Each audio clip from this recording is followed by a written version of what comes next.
मुदाकरात्तमोदकं सदा विमुक्तिसाधकं कलाधरावतंसकं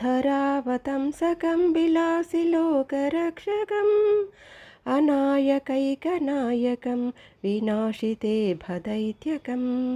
नताशुभाशुनाशकं नमामि तं विनायकम् न तेतरातिभीकरं नवोदितार्कभास्वरं नमत्सुरारिनिर्जरं नतादिकापदुद्धरम् सुरेश्वरं निधीश्वरं गजेश्वरं गणेश्वरं महेश्वरं तमाश्रये परात्परं निरन्तरम् समस्तलोकशङ्करं निरस्तदैत्यकुञ्जरं दरेतरोदरं वरं वरेभवक्त्रमक्षरं कृपाकरं क्षमाकरं मुदाकरं यशस्करं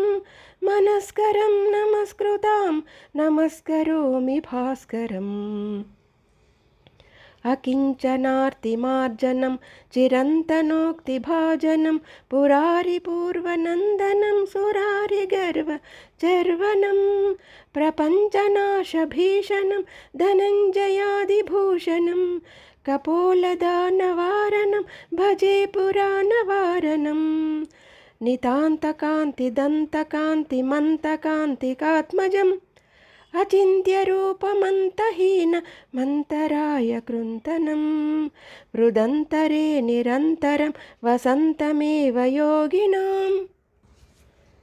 तमेकदन्तमेव तं विचिन्तयामि सन्ततम्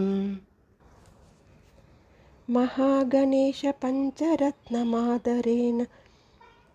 योऽन्वहं प्रजल्पति प्रभातके प्रभातके हृदि स्मरन् गणेश्वरं गणेश्वरम् अरोगतामदोषतां सुसाहितीं सुपुत्रं सुसाहितीं सुपुत्रं समाहितायुरष्टभूतिमभ्युष्यैति सोचिरात्।